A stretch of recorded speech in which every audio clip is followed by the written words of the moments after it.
ಸಲ ಹೆಚ್ಚಾಗಿ ಮಾತಾಡ್ತೀನಿ ದಯವಿಟ್ಟು ಭಾವಿಸಬೇಡಿ. ನನ್ನ ಮಾತಾಡೋದು ತುಂಬ ಕಮ್ಮಿ. ಯಾಕೆ ಅಂತ ಹೇಳ್ತೀನಿ, ಯಾಕಂದರೆ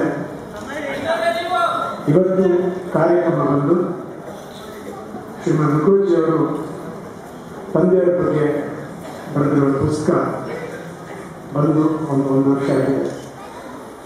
ಅವರು ಈ ಪುಸ್ತಕದ ಮೇಲೆ ಪ್ರೀತಿ, ಹೆಚ್ಚಾಗಿ ಅಪಾರ್ಜನ ಮೇಲೆ ಪ್ರೀತಿ, ಪುಸ್ತಕನ ವರ್ಣಿಸಿರೋ ರೀತಿ ತುಂಬ ಅದ್ಭುತವಾಗಿದೆ.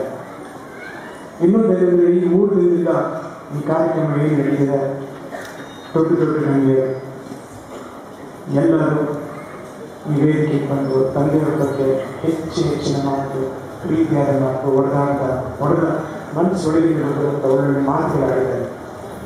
ನಾವು ಅವ್ರ ಮಕ್ಕಳಾಗಿ ತಂದೆಯವರ ಬಗ್ಗೆ ನಾವು ಏನು ಮಾತಾಡಬೇಕು ಅಂತ ಅಂದ್ಕೊಂಡಿರೋದಕ್ಕಿಂತ ಹೆಚ್ಚಾಗಿ ಎಲ್ಲರೂ ಮಾತಾಡ್ತಾ ಬರ್ತಾರೆ. ಅದೊಂದು ಅಂದರೆ ಇಷ್ಟು ಮಹಾನುಭಾವರು, ಇಷ್ಟು ಅಭಿಮಾನಿ ದೇವರು ನಮ್ಮ ತಂದೆ ಅವ್ರ ಮಾತುಗಳನ್ನ ನಾವು ಮಕ್ಕಳಾಗಿ ಸುಮ್ಮನೆ ಕೂತ್ಕೊಂಡು ಕೇಳೋದು ಉತ್ತಮ ಅಂತ.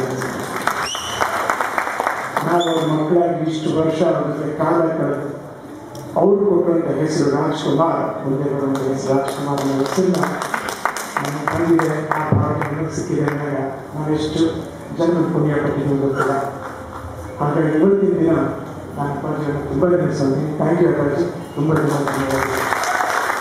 ಮಕ್ಕಳನ್ನ ಒಬ್ಬರು ಅದೆಷ್ಟೋ ಸಾವಿರಾರು ವರ್ಷದ ಪುಣ್ಯ ಅಂತ ಅನ್ಬೋದು. ಅವ್ರು ಹೇಳಿದ ಮಾತುಗಳು ಅಭಿಮಾನಿ ದೇವರಿರ್ಬೋದು. ಇವತ್ತು ಪ್ರತಿಯೊಬ್ಬರು ಅವರನ್ನು ಮರೆತಿಲ್ಲ ಅನ್ನೋದಕ್ಕೆ ನಾವು ಓಡಾಡೋ ಜಾಗ ಇರ್ಬೋದು, ನಾವು ಭೇಟಿ ಮಾಡಿದಂಥ ಜನ ಇರ್ಬೋದು, ಕರ್ನಾಟಕ ಎಲ್ಲ ರಾಜ್ಯದಲ್ಲಿ ಎಲ್ಲೇ ಇರೋದನ್ನು ಅವ್ರಿಗೆ ಪ್ರೀತಿ ವಿಶ್ವಾಸ ಅವ್ರು ಕೊಡುವಂಥ ಮರ್ಯಾದೆ ತುಂಬ ತುಂಬ ಧನ್ಯವಾದಗಳು. ಈ ಕಾರ್ಯಕ್ರಮಕ್ಕೆ ಮುಂದೆ ಮಾತಾಡೋ ಅವಕಾಶ ಮಾಡ್ಕೊಂಡು ಕೋಚಿಗೆ ಹಾಗೂ ಅವರ ಸದಸ್ಯರಿಗೆಲ್ಲ ಧನ್ಯವಾದಗಳು. ಜೈ ಹಿಂದ್, ಜೈ ಕರ್ನಾಟಕ.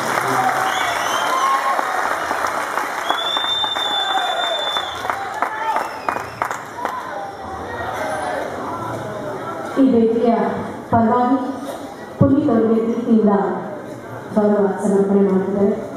ಕನ್ನಡ ಚಿತ್ರರಂಗದಲ್ಲಿ ಹಿರಿಯ ಛಾಯಾಗ್ರಾಹಕರಾದಂತಹ ಶ್ರೀ ಲತೀಶ್